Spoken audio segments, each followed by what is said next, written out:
नमस्कार विद्यार्थी मित्र हो. मागच्या पिरियडला आपण काही पॉईंट बघितले होते. त्यामध्ये क्वांटिफायर्स बघितलं होतं. काय बघितलं होतं? क्वांटिफायर्स. त्याच्यानंतर क्वांटिफाईड स्टेटमेंट. आता क्वांटिफायर्स आपण दोन प्रकारचे बघितले होते. एक होता देअर एक्झिस्ट, याचा अर्थ होतो ॲटलिस्ट वन, आणि दुसरा होता all values of x. All values याचा अर्थ सर्व दिलेल्या व्हॅल्यू कन्सिडर करायच्या. याचा अर्थ होतो दिलेल्या व्हॅल्यूपैकी कमीत कमी एक तरी value, at least one, all value. अशा प्रकारचे दोन आपण क्वांटिफायर्स बघितले होते. आता ओपन सेंटेन्समध्ये जेव्हा आपण हे दोन क्वांटिफायर्स यूज करतो तेव्हा त्या ओपन सेंटेन्सचं कन्व्हर्जन स्टेटमेंटमध्ये होते, आणि त्या स्टेटमेंटला आपण काय म्हटलेलं होतं? क्वांटिफाईड स्टेटमेंट. अजून मागच्या पिरियडला आपण काय बघितलं होतं? Dwell statement. ड्वेल स्टेटमेंटमध्ये काय केलं होतं? आपण रिप्लेस केलं होतं this symbol by this symbol. त्याच्यानंतर अजून टी बाय सी, है ना, C by T, this symbol by this symbol. Negation change करत होतो का? नाही. ऑल असेल तर काय लिहित होतो आपण? सम वगैरे. बरंच आपण त्याबद्दल घेतलं होतं. अजून काय बघितलं होतं? Negation of compound statement. Negation of compound स्टेटमेंटमध्ये फर्स्ट स्टेटमेंट काय बघितलं होतं? Negation of P or Q. त्याच्यामध्ये काय केलं होतं? निगेशन ऑफ फर्स्ट, ऑरचा बनतो अँड, निगेशन ऑफ सेकंड. याचा अर्थ निगेशन चेंज होत नाही बघा ड्वेलमध्ये, पण ऑरचा काय झाला? अँड झाला. Negation of P and Q काय बघितलं होतं? Negation of P or negation of Q असं बघितलं होतं. अजून negation of P implies Q. त्याच्यामध्ये आपण काय लिहिलं होतं? P as it is. First statement positive असेल तर पॉझिटिव्ह, निगेटिव्ह असेल तर निगेटिव्ह, ॲज इट इज. आणि निगेशन ऑफ सेकंड. आणि negation of P double implies Q. These are the negation of all compound statements, standard compound statement. Is equal to one bracket P and negation Q or Q and negation P. असं negation होतं. अजून काय बघितलं होतं आपण? Converse, inverse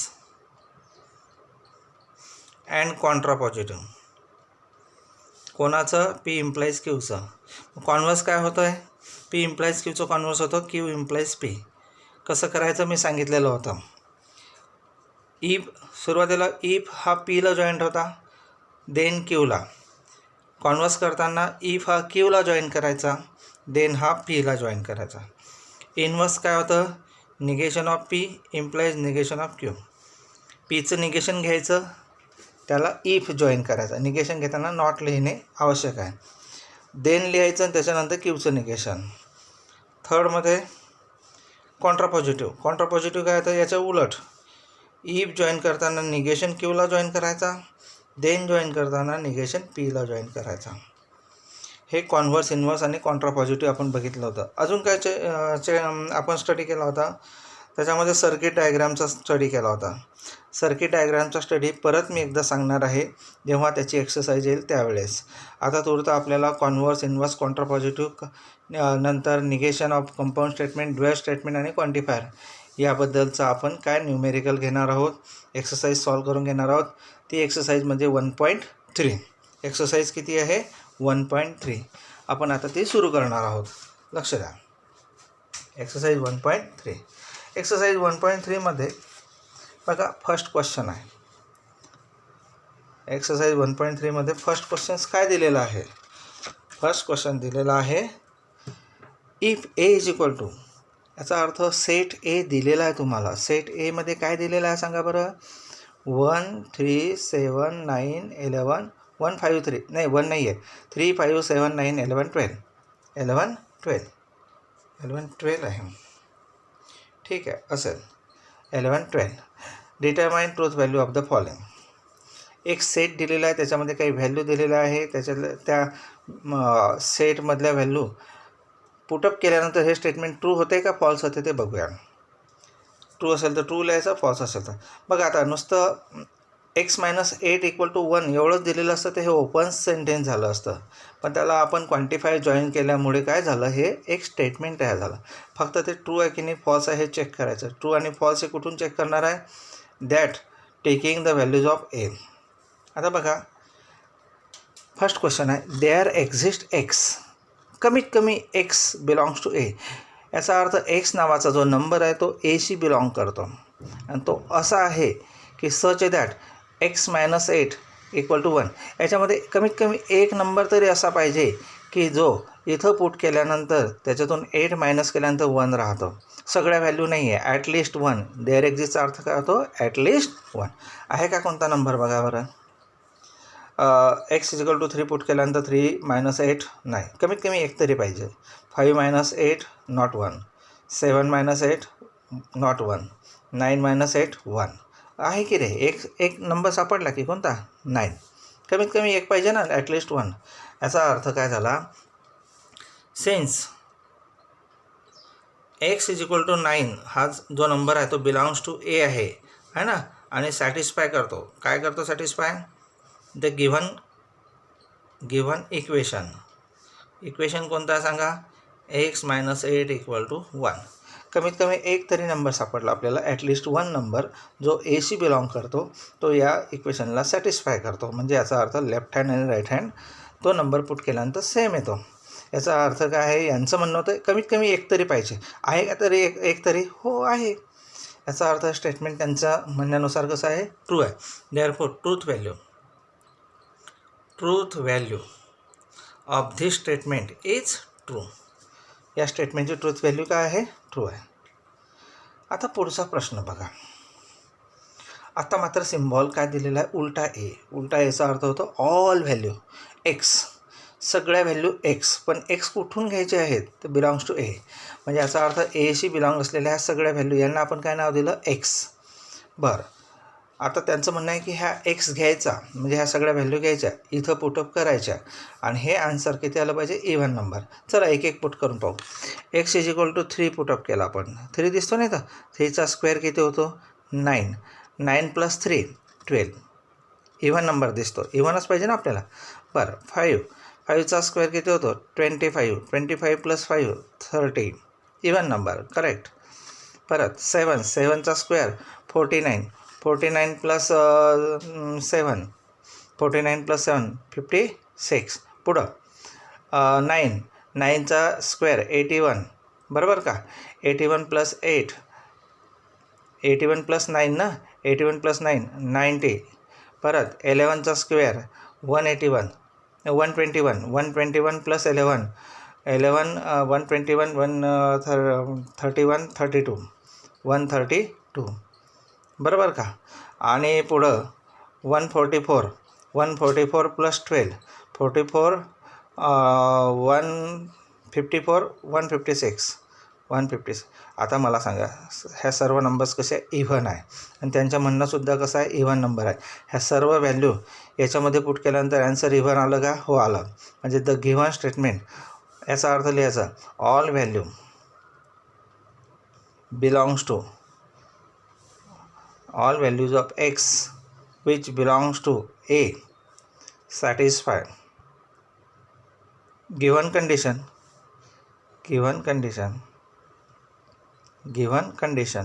therefore statement is true.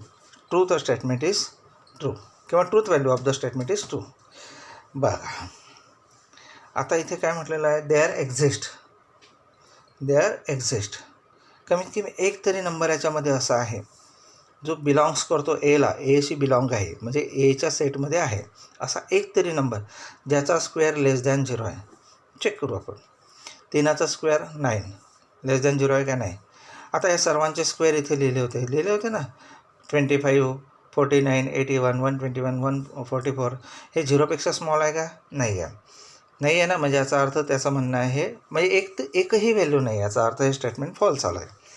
म्हणजे कसं लिहिणार, there is no any numbers which are x belongs to a which satisfy given condition. दिलेली कंडिशन कोणती एकही व्हॅल्यू हे सॅटिस्फाय करत नाही. Therefore the statement is false. Therefore truth value is false. Truth value काय झाले? फॉल्स झाले. Next all value, म्हणजे आता सर्वच व्हॅल्यू कन्सिडर करू. सगळ्या व्हॅल्यूने ही कंडिशन सॅटिस्फाय झाली पाहिजे. X belongs to A. एमध्ये असलेल्या सगळ्या व्हॅल्यू आपल्याला काय सांगितलेलं आहे? X is an even number. X even number आहे का हे आपल्याला बघायचं आहे. इव्हन नंबर आहे का सगळ्याच? मला सांगा. Except 12 other are odd. त्याचं म्हणणं येते की सगळ्या व्हॅल्यू एमधल्या एक्स है ना, ह्या ज्या एक्स आहे एमधल्या त्या कशा इव्हन नंबर दिसतात का? इव्हन नंबर नाही आहे. Except 12 other are odd. आणि त्याचं म्हणणं आहे की सगळ्या इव्हन आहे. पॉसिबल नाही आहे. म्हणजे ट्रूथ व्हॅल्यू काय of the statement is false. का बरं? म्हणजे असं लिहू शकतो. Except 12 other value of x belongs to A are odd. कशा आहे त्या? ऑड आहे. Therefore truth value of the statement is false. Truth value of the statement is false. There exist which belongs to ए.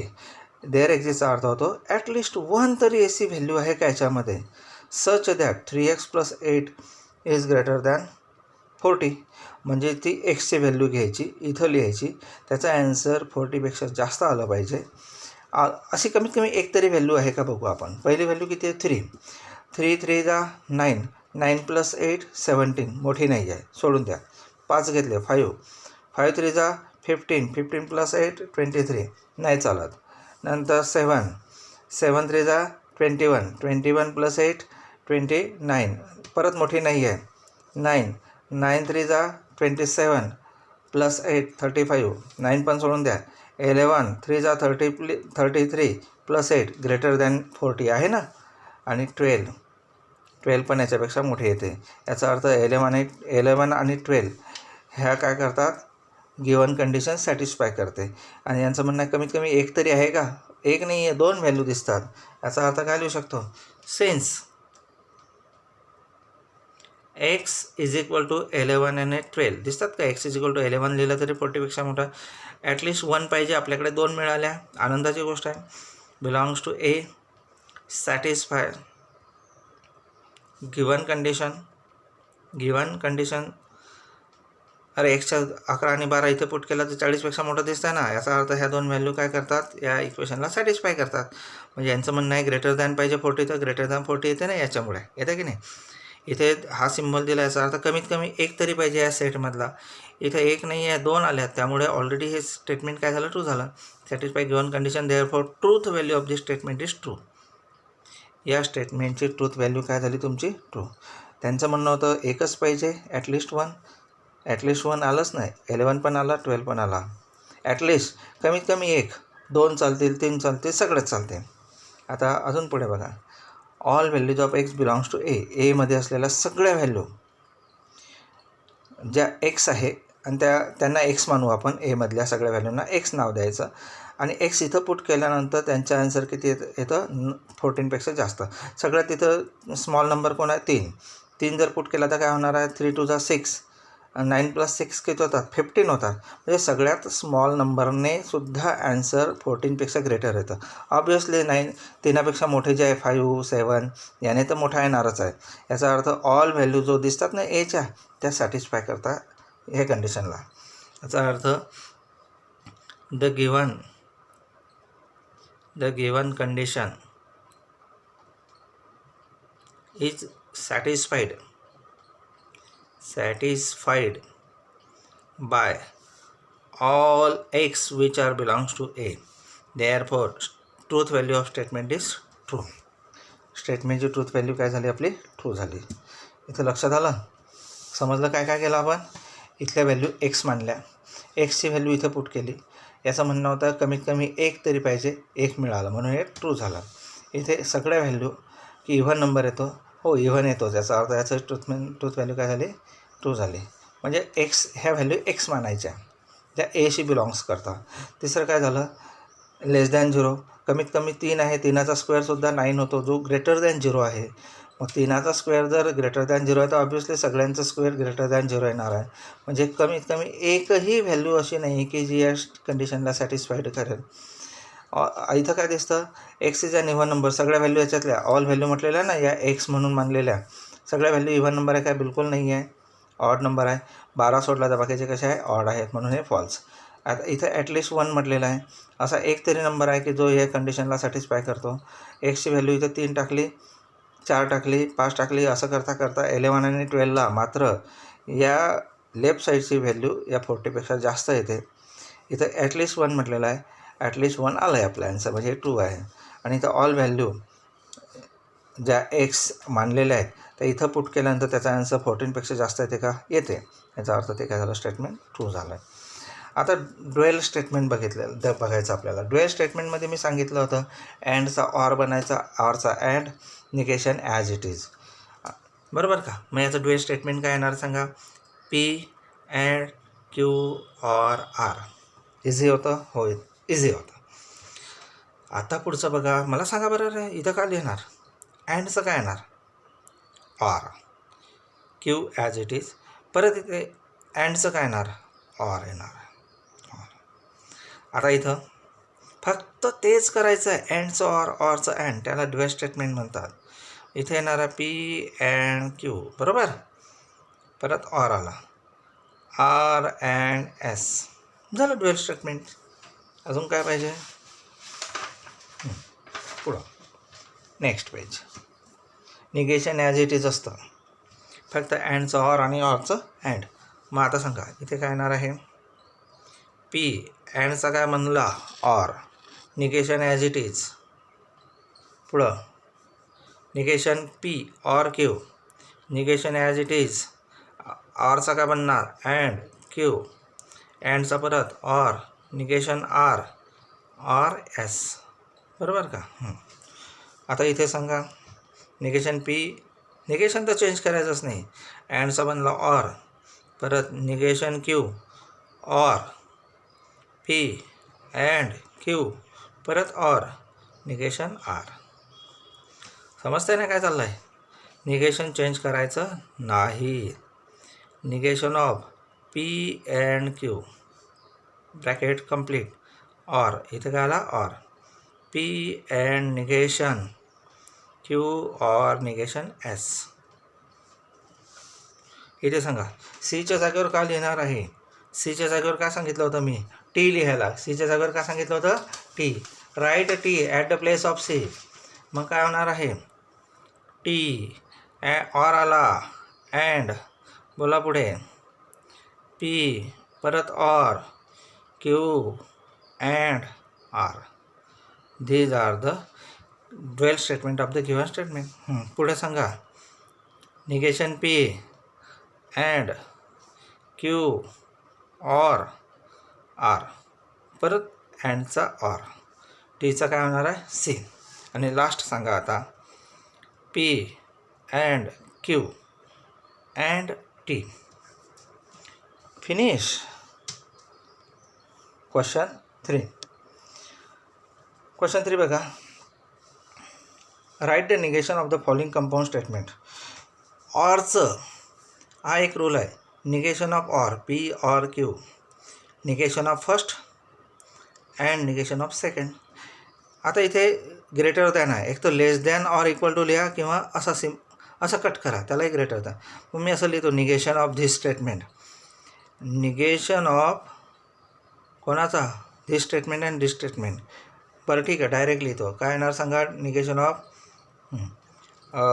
याला P म्हटला पहिल्याला, दुसऱ्याला Q म्हटला, P or क्यूचं negation या पद्धतीने लिहायचं. मग पी हा आहे, याचं निगेशन काय येणार आहे? X plus 8 which is not greater than 11, ऑरचं होणार and y minus 3 which is not equal to 6. असं लिहिलं तरी चालते, किंवा मी असंही लिहू शकतो x plus 8 less than or equal to. इथे ग्रेटर दॅन आहे ना, चक्क ग्रेटर दॅन आहे, म्हणजे याची व्हॅल्यू आहे 11पेक्षा मोठी, 12पासून पुढे, 12 टू अबव. पण इथे आपण काय घेतलं? 11, म्हणजे 11 या कंडिशनमध्ये 11 होत नाही, पण या ठिकाणी आपण 11 पण घेतलं आणि त्याच्यापेक्षा greater less. X plus 8 less than or equal to 11 and y minus 3 is not equal to 6. हेही चालतं, हे चालतं. बोला आता याचं काय करणार आहे. 11 ग्रेटर दॅन, लेस दॅन असेल तर greater than or equal to, greater than असेल तर less than or equal to 15. अँडचं काय होणार ऑर, आणि इथे काय ना 25 ग्रेटर दॅन आहे ना, म्हणजे लेस दॅन ऑर इक्वल टू काय ना 20. म्हणजे हा झाला हा पहिला पी अँड क्यू याचं निगेशन, हा पी हा क्यू याचं negation, negation of first or negation of second. Or घेतलं आहे ना आपण इथं. Quadrilateral is a square. Quadrilateral काय आहे, स्क्वेअर आहे. If and only if, if and only if it is a rhombus. If and only if म्हणजेच काय, डबल ॲरो वापरला आपण. कोणता वापरला, हा काय झाला तुमचा पी, आणि क्वाड्रिलॅटरल इज अ स्क्वेअर हा झाला क्यू. मग निगेशन ऑफ दिस स्टेटमेंट काय होणार, negation of P double implies Q. बोला पहिल्यांदा लिहायचं पी अँड निगेशन क्यू, पहिला तसाच दुसऱ्याचं निगेशन अँडने जोडायचं. ऑर आता दुसरा तसाच पहिल्याचं निगेशन अँडने जोडायचं. आता पहिला कोण आहे तर पी, दुसरा कोण आहे तर क्यू. हा दिसतो ना, P quadrilateral is a square आणि क्यू कोणता आहे, क्वाड्रिलॅटरल इज अ रोम्बस. आता याचं negation, quadrilateral is a square, अँडसाठी आपण बट म्हणू शकतो, but it is not a rhombus. Not आहे ना इथे, निगेशन म्हणजे not. Quadrilateral is a square but it is not a rhombus. Not rhombus. इथून इथपर्यंत आलं. आता पुढे कोणता सिम्बॉल आहे, ऑर. मग मी ऑर लिहितो. आता उलटं घ्यायचं, quadrilateral is a rhombus. Q आहे ना, quadrilateral is a rhombus. Quadrilateral is rhombus but it is not a square. बघा पहिला आहे तसाच दुसऱ्याचं निगेशन, दुसरा आहे तसाच पहिल्याचं निगेशन. बट म्हणजे अँडने जोडायचं. कशाने जोडायचं, अँडने. आलं लक्षात. आणि दोघांच्यामध्ये कोणतं कनेक्टिव्ह वापरलं आपण, ऑरचं. This is the negation of double implies. समजलं आहे. नेक्स्ट